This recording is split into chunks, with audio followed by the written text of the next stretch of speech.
เนยนี่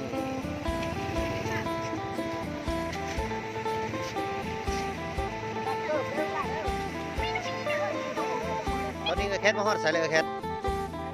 ฮะแคทฮอดใส่เลยขาแตงแข็งแหวงซีกองมันนี่ก็มานำนิดหน่อยก็มานำไอ้ใหญ่หนุ่มมิกาเฮาก็มานำว้าวว้าวมานำหลายคนเลยเวียดนาม12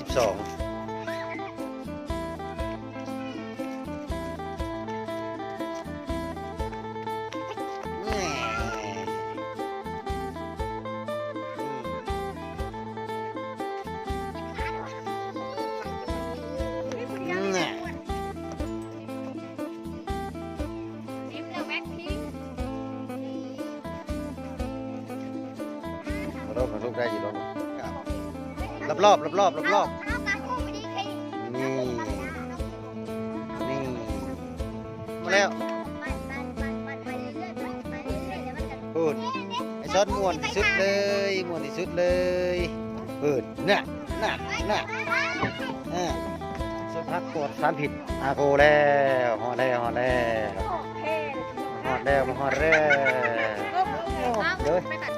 เลยไปลูกไปพาไปออกนี่เดี๋ยวไปตัดคุย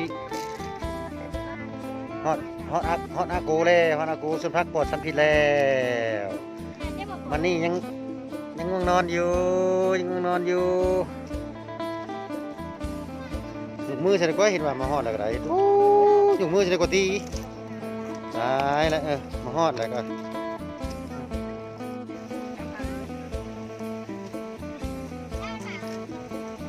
อันนี้เด้อท่านเอ้ยเกิดบุมีท่านเอ้ยท่านบุมีเกิดเจ็บตีนย่างตัดพระตัดทาแดงเจ็บตีนเลย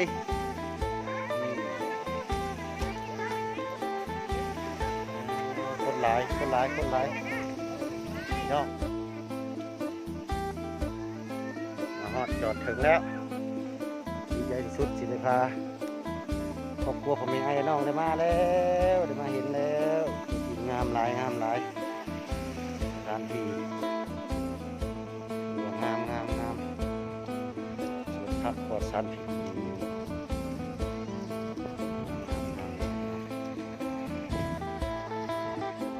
ไป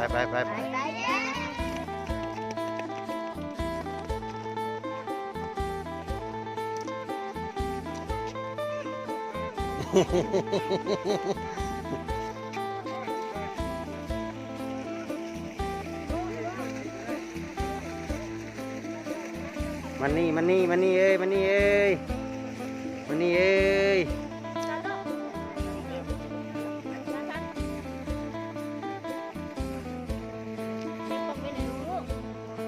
่กำลังขี่รถมือใหญ่แล้วไปแล้วพูดเอื้อยเพิ่นกับพูดสุดยอดเลยสวยงามน้ำตามท้องเรื่องเลยได้เห็นเป็นบุญตา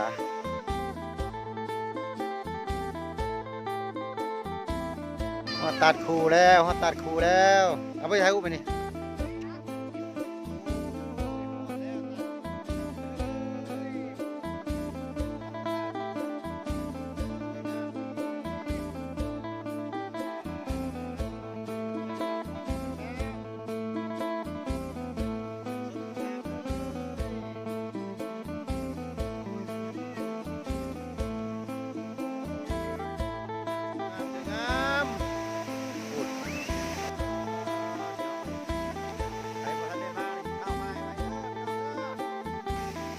พักกันที่นี่ถูกแขกคนกับมาหลายสมควรอยู่มือนี่โถ่น้องยอดเอามาซิ่งเด็กน้อยนี่สุดใจเลยไอ้ซอส ยอดเลยว้าวเอ้ยเบื้องหลัง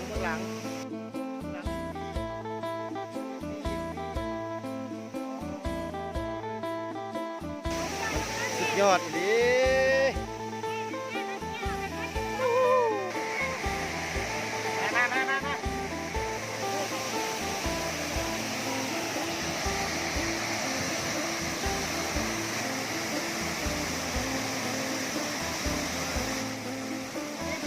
มา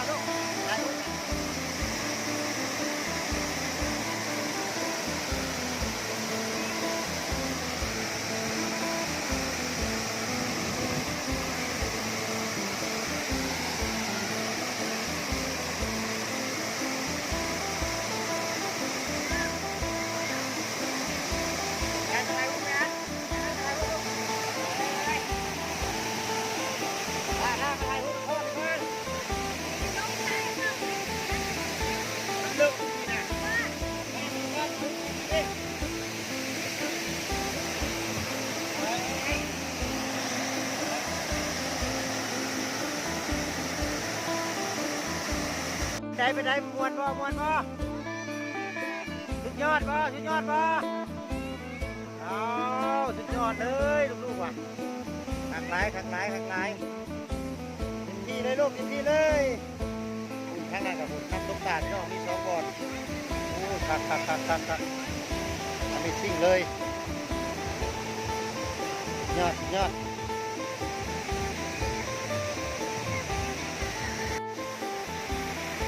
โคตรเด็กเฮาอยู่โคตร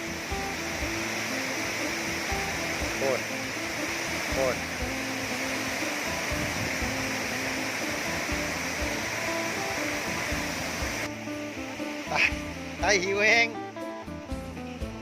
ทั้งไตหิวทั้งหนาวเสร็จรถกูบาดได้บริจาคไปแล้วบาดนี้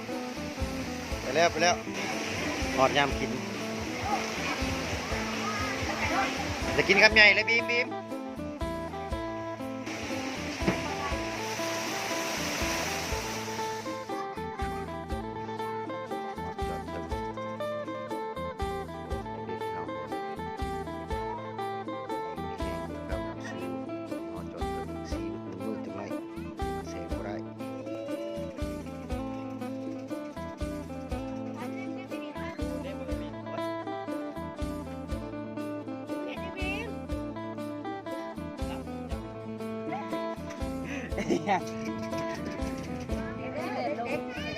มันมีน้ำมันจีแข่งกับซุ่มเฮาหรือจีแข่งกับพวก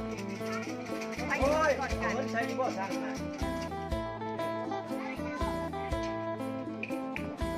เด็กชายมันนี่แกมาแน่หากระตื่นนอนอย่างงี้น้อยนึง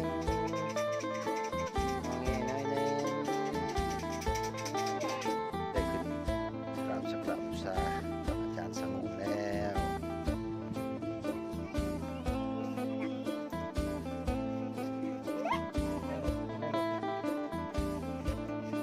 คนเคยพ่อ